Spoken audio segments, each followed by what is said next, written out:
You're listening to Stand Tall and Own It, the podcast for high-performing female leaders who are ready to make an impact by discovering the safety that comes from understanding their own value and exercising their own authority. I'm your host, Andrea Johnson, and I'm here to tell you it is time to just truly be you, my strong friend. It's time to stand tall and own it. Hey, welcome to Stand Tall and Own It. I am your host, Andrea Johnson. Do you overcomplicate things? I'm just going to answer for you. Yes, you do. We all do. We do to such an extent that many times we have to totally stop everything and start over. In the last episode, I mentioned that my business and my message had been through a long simplification process, and I'd like to expand on that idea today. I'd like to explain to you how my, entire life, my brand and my message has gone through this process, what it means, what it looks like, how you can do it if you choose to. But really, I want to look at the power of doing that process and what that does in our lives. You know, about every 4 years, I go through kind of a cycle of needing to clean out. Are you like me in that respect? Do you kind of look around your house or your office or your yard and say, how did I get all this stuff? If you're a parent, your children collect a lot of things, right? My sister was really good about going through once a year and kind of cleaning out all the toys and making sure that they had room for anything that was going to come in at birthday or Christmas. Well, I personally am on the tail end of a longer simplification process than I've done in pretty much any area of my life. It's a pretty intense 2 years of simplifying kind of everything, but it started with my faith, and partly because that was my biggest identity. And as I'll share in a minute, we many times think of simplifying as decluttering and cleaning things out. But a lot of times it means actually taking things down to their simplest and most pure expression. And that was what I had to do. And that's what I've been doing over the last couple of years. But it also changed the way I relate to my community. That's much more simplified. My health, my food, my exercise, the way I sleep, the habits that I've decided to adopt, they're not more complex. They're much simpler. Little things like my personal expression and the way I present myself. I will share in a little while. I quit coloring my hair. We're 6 months into that. I quit putting gel on my nails, little things. I simplified my closet, right? This is a big one that people like to do. And I was a Stitch Fix customer, and I started telling them, I want things that I can use for 3 seasons, please. So I want layerable pieces. I don't want to have to switch out summer clothes to fall clothes to winter clothes. I want it to be simplified. But then I simplified my business. I reduced the amount of technology. I closed accounts. I simplified my message. And this is where it comes down to how I work with my clients and you specifically. And this was my biggest aha when it comes to simplification, is that it's the simple principles of who I am and who you are that affect every other aspect of our lives. If you've heard me talk about core values at all, if you've seen any of my posts out there about core values, if you've taken my core value course, you know that when you understand your core values, everything becomes clearer. And the reason that is because it makes everything much more simple. So what is simplification? Formerly, we've thought of it as kind of decluttering, and most of us do it kind of outside of ourselves, right? We want to take care of things in our home or in our closet, like I said, or our yard. But I'm starting to see, or I've really come to understand, that true simplification is not the physical things. The physical things in our lives and simplifying those things are an outward expression. And sometimes we use them as a way to influence what's going on inside, but the best and most effective and most powerful simplification comes from inside out. So now I work on the non-physical things, stripping down everything to the core principles and the essentials of what we need to function well, to flourish, to thrive. And so today, we're going to look at 3 main things. We're going to look at the process of simplification. I'll explain that to you, what I see it to be, and the way I use that word. the benefits of simplification, why we want to do it, what we get out of it, because it's not an easy process usually. And then the universal application of simplification.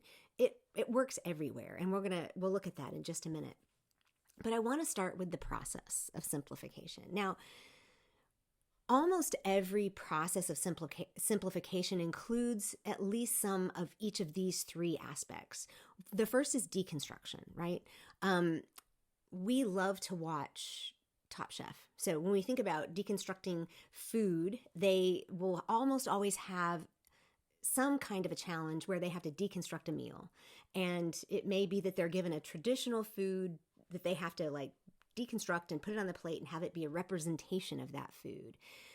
It may be in faith, like I've explained before, and how I've deconstructed the things that were kind of outside of me and things that were external adaptations or things I'd taken on. I've stripped some of those away and decided what I wanted to take on and what I decided to let go.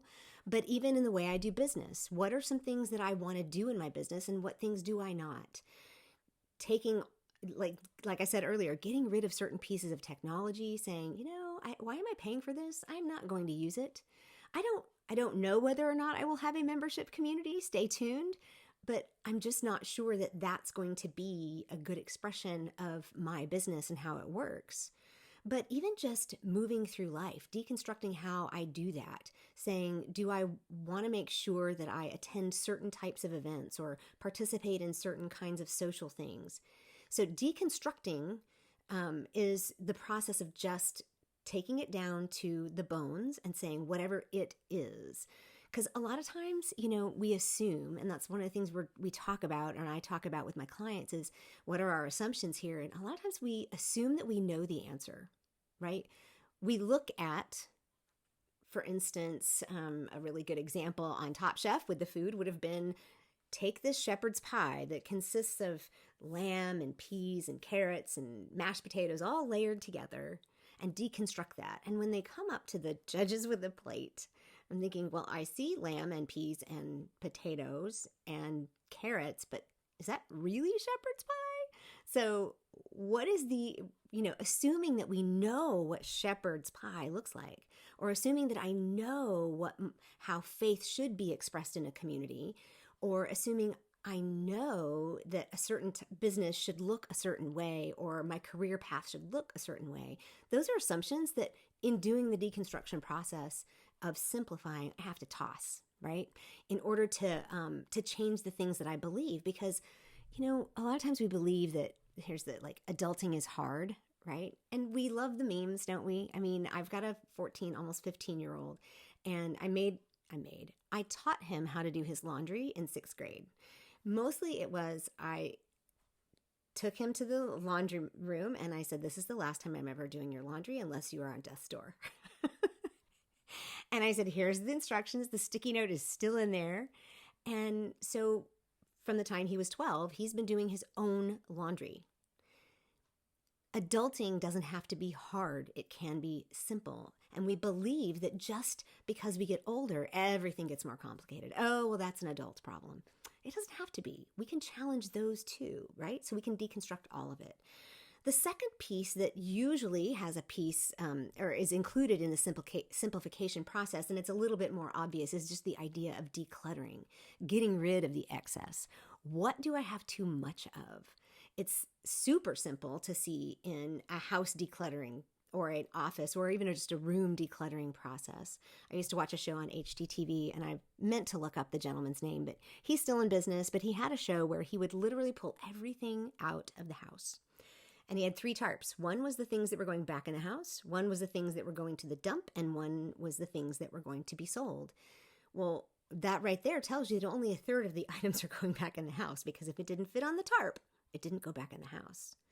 And getting rid of the excess of anything that we do is a difficult process. There were many tears shed over the silver or the dresser that was their mom's, or the memories that were associated with a particular book. And watching him walk them through this idea that the memories are what you have, the things don't have to stay with you. If you declutter them, your life will be simpler and you will be able to have all those memories and remember them because you're not cluttered up, right? And we have this, like for instance, another area of decluttering would be, and I'm going to share in a minute with my own personal illustration, is our calendars get full, right? When we say, hey, how you doing? Somebody I hadn't seen in a long time. Oh, I'm just busy. Busy with what? Oh, I'm taking the kid here and doing that. And my job is, I'm working overtime and doing all these things. And we have this conditioned understanding that busy means productive. Well, I'm here to tell you that it usually doesn't. Now, there is an old adage that busy people get things done. And that's true. Some people, when you're in the mode of actually doing things, we tend to get more things done. So if you want something accomplished, give it to a busy person. But we don't have to believe that everything is better when you have more, right? If you eat too many M&Ms, you're going to get sick. So getting rid of the excess means that we take it down to simple, bare bones. And the third piece that simplification almost always includes is cleaning out, right? It's getting into all the nooks and crannies. My screen and porch has not yet really been cleaned this year, and we're in September. That means I haven't used it much. My husband got out there with the shop vac and did vacuuming, but I'm like, oh, that's just the start. I can see all the spider webs in different places. I can see all the dust bunnies and the dirt and even just all the stuff. But we don't want to, a lot of times, see what's in there. And so we don't want to do the work of simplifying and cleaning out. But the belief that what's in there isn't good, for instance, when you clean out your couch and you find all that extra change, it's actually a good thing, even though you do have to vacuum up all of the popcorn kernels and the crumbs from the pretzels and all that icky stuff. But just because we don't want to see what's inside, we push off doing this cleaning out. And the belief that what's inside isn't good is what holds us back. So challenging our beliefs there and being able to say, when we know our core values, being able to say, oh, I know what's in there, or I know that when I clean out all that junk out of my screen and porch, I'm going to be able to spend time out there in the cool mornings in the fall or in the evenings, then I'm able to actually do that work. But the other piece that we come up against in cleaning out when we're talking about internal stuff is this belief that maybe we're not good enough, that maybe what I find isn't going to be good enough. And so I think that's part of being able to challenge the ideas, is doing the process of simplifying challenges all of that for us and shows us the value and the worth that is really there. Because it's just like taking a raw diamond and chiseling off and cleaning off and cutting down all the rock and all of the stuff that doesn't belong there into the beautiful stone that it actually is. So those three aspects are usually included in simplification. But for me, the way I use the word is that simplification is a journey. It is not a one-time, one and done kind of thing. It is a journey from reaction to proaction. It is a journey from being overwhelmed to being in control. It is a journey from lack of understanding to understanding. But I love to say it's the journey from reaction to proaction. I think that describes it the best. Let me illustrate. What happens when I get overwhelmed is that I hit reaction mode. We all do this. Even if it's just one day, I hit reaction mode with my son the other day. And actually, it was just yesterday. And I went to him afterwards and I said, I'm sorry. I was overwhelmed. I was reacting. I was not in proactive mode. I apologize. Because here's the deal. Getting to proaction is not an immediate switch. It's not just something you flip on or switch off. It takes time and intention. Let me share what it looked like for me specifically last fall. November of 2022, I hit a brick wall. How did I get there? Well, I was doing a lot of the things that just on kind of believing and assuming that I had the answers. I was believing that I was doing the things that I was supposed to do. I was on the hamster wheel. I had allowed myself to get busy and I wasn't paying attention. And when I hit that brick wall in early November of 2022, here's what happened to me. I went into flight mode. It was extreme stress. There were some things going on at our church. I just wanted out. I wasn't sleeping. I was angry. I was detached. My anxiety was huge. It was way up. I was eating poorly. I gained weight. I was exercising too much with no real benefit. I ended up injuring myself. I was unhappy with my hair, my makeup, my clothes, everything. I felt like everything I said and did virtually oozed this icky reaction energy. And my realization that I was in reaction mode just kicked me into a bigger reaction. So what I do, the first thing I did was I just quit everything that I could. Have you ever done this? It's just like my family jokes and my friends' jokes. Like, oh, is she in burn it down mode? Because every once in a while I hit that. But I quit everything. I stopped recording solo podcast episodes because I just couldn't figure out how I could say things in a positive way or that could help you when I was in that state, that mental state. I began blocking off my calendar, saying no to absolutely anything that I could. And I retreated into what I call my turtle shell to basically just survive the holidays. I felt and pretty much was so completely and utterly far away from me. That's what reaction mode looked like for me. It was horrible. I felt terrible. I felt detached and discouraged, and like I had questions like, why am I even in business for myself? What am I doing? Why am I recording a podcast? Who do I think I am teaching a Sunday school class? These are the things I was thinking. Fortunately, because of all the work that I've done, it didn't take too much or too long or too many strategic coaching conversations to put me back into the proactive mode and mindset and to set me on that journey. But that's what reaction looks like. What does proaction look like? Proaction looks like being on your toes. I grew up watching tennis. I grew up in the glory days of like Pete Sampras and Andre Agassi and Bjorn Borg and, well, right after McEnroe, Yvonne Lendl. I enjoyed watching tennis. It was a sport that was played. I grew up in Korea, and it was a sport that was played a lot in our community. And being on your toes as a tennis player or a baseball player or football player, almost any sport, you have to be on your toes in order to be able to move quickly. Because if you're on your heels and you're waiting for somebody like Yvonne Lendl to serve to you, the ball's going to go flying past you at 98, 150 miles an hour. It's going to fly, and you're not going to get it. So being in reaction would be off, on your heels, but being in proaction mode, you're on your toes. You're like, become more ready for some kind of action.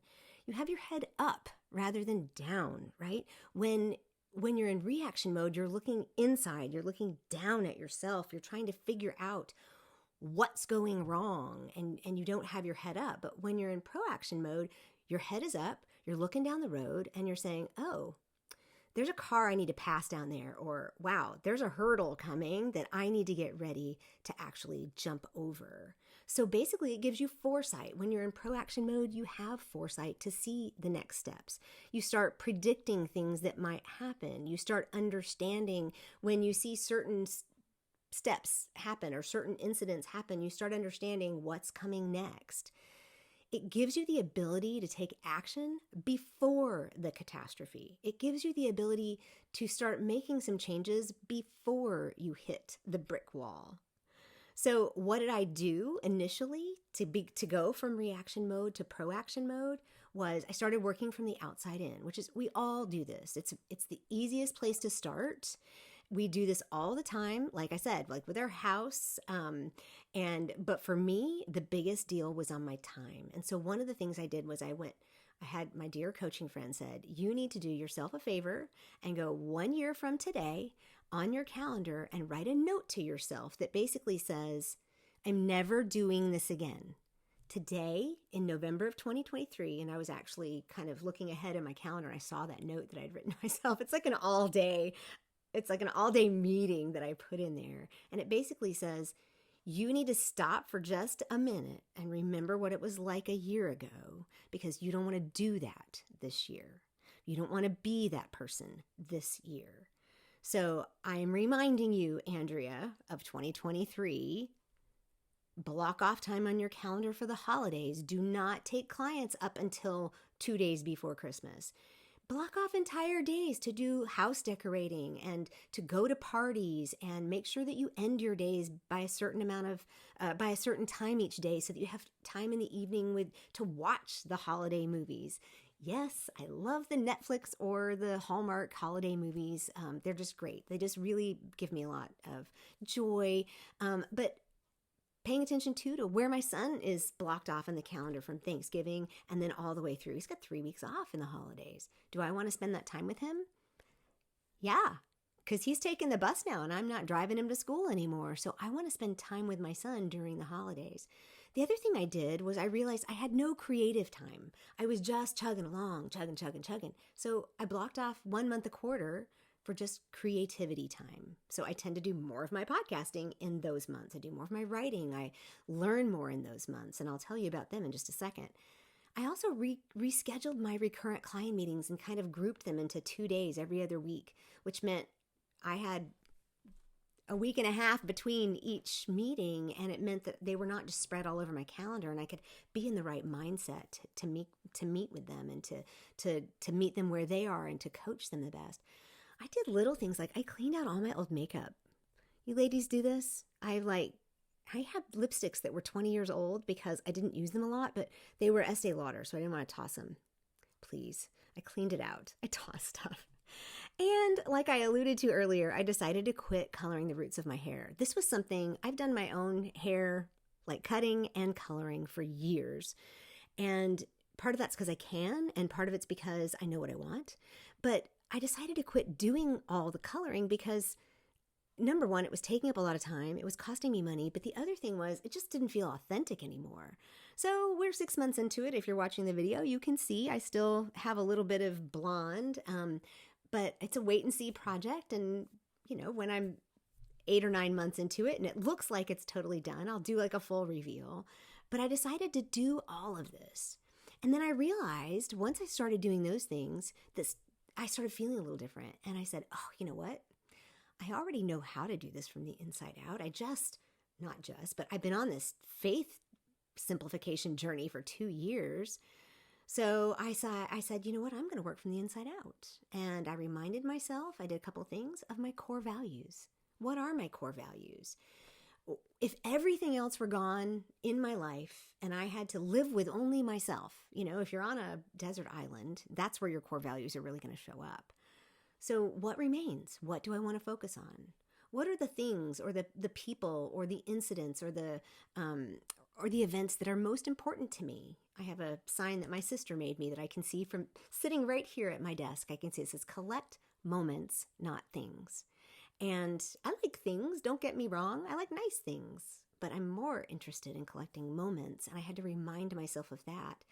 And then I had to sit down and just have a really good heart to heart and say, what's the reason I'm in business, right? These are the things that I did to turn myself from reactive to proactive. I started getting curious and asking myself these questions. So here I am, September of 23. Where am I? Well, March, June, and September were all blocked off months, and they're not perfect, but oh my goodness, it just makes a difference to be able to say, I'm not taking a lot of calls. I'm not doing you can't book a call with me without my permission, like through my link. You cannot book with me in any of those months. One of the months that's blocked off for that is December, which means I can be very intentional about what I put there and how I spend my holidays.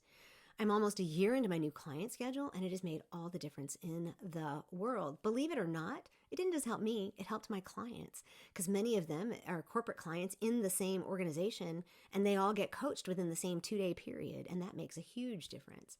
Here I am in September, my rebranding is done, I have a new podcast.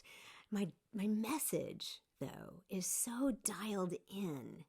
And it's just so much more simple that it feels easy to share. It's not complicated. I'm not trying to remember an elevator speech because it's my core value message, right? So this process of deconstruction, decluttering, cleaning out, and because I'm on this journey of reaction to proaction, what are the benefits of that? It's not just landing in a place, y'all. It's the journey itself. And the very first benefit is that it brings clarity to everything. I see things with new eyes. A lot of times we assume that simple equals sparse or unrefined, rough, or even a lack of beauty. And the reality is not even close.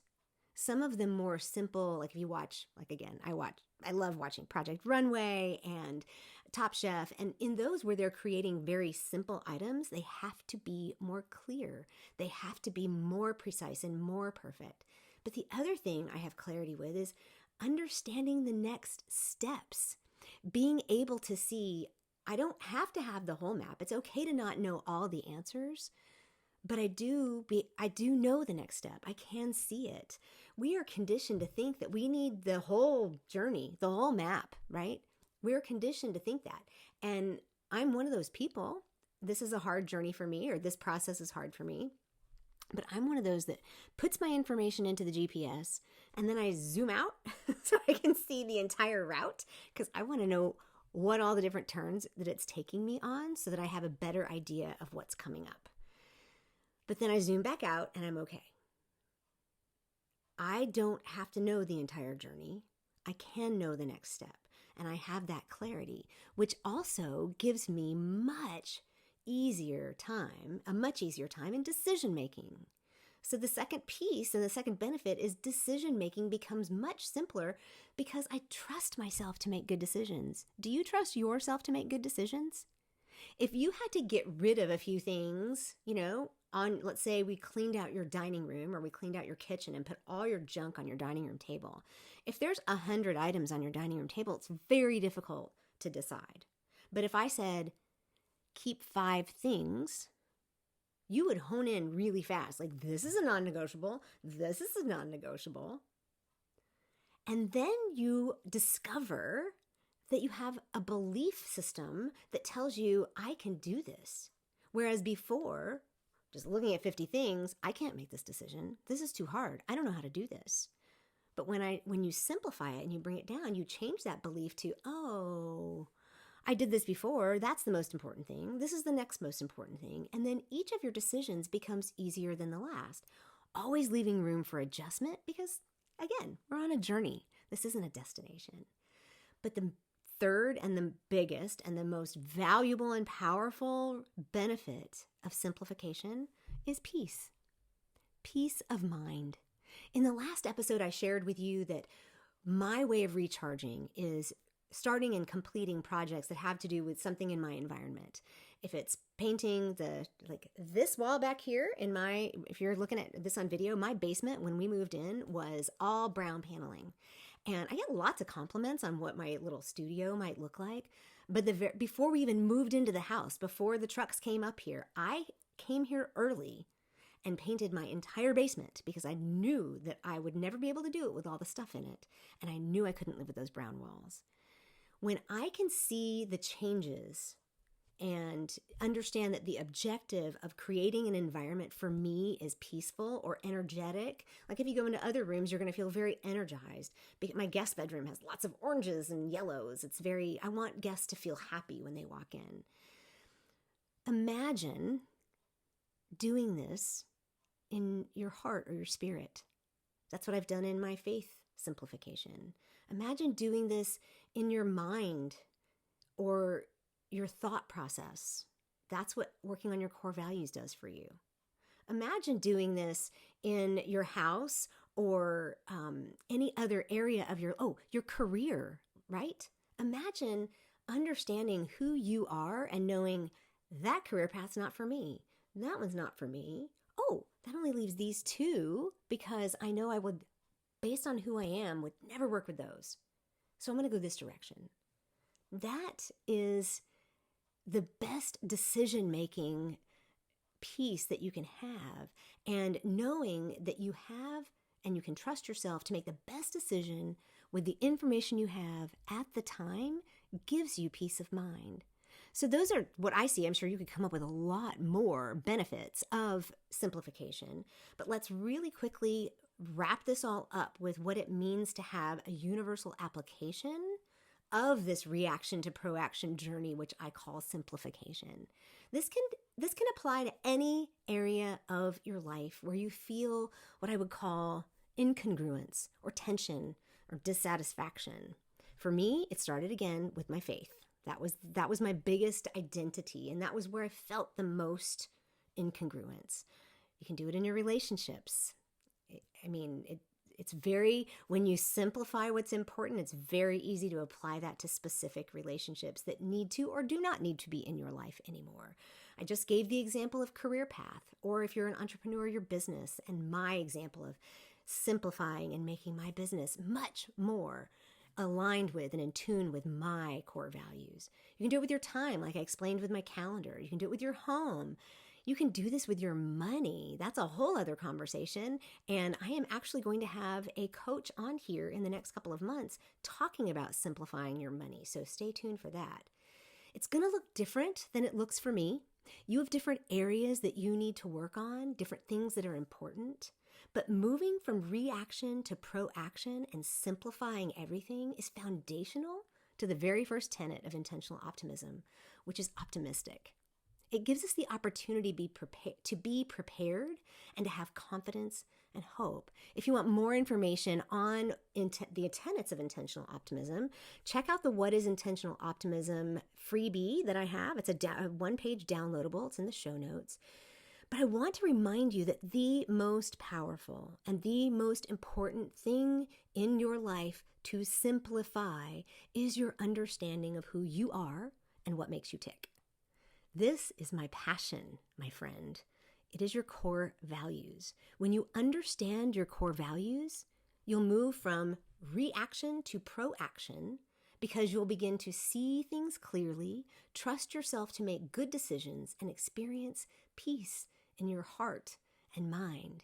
And when you have that all dialed in, that simplification will then explode and completely affect every other area of your life.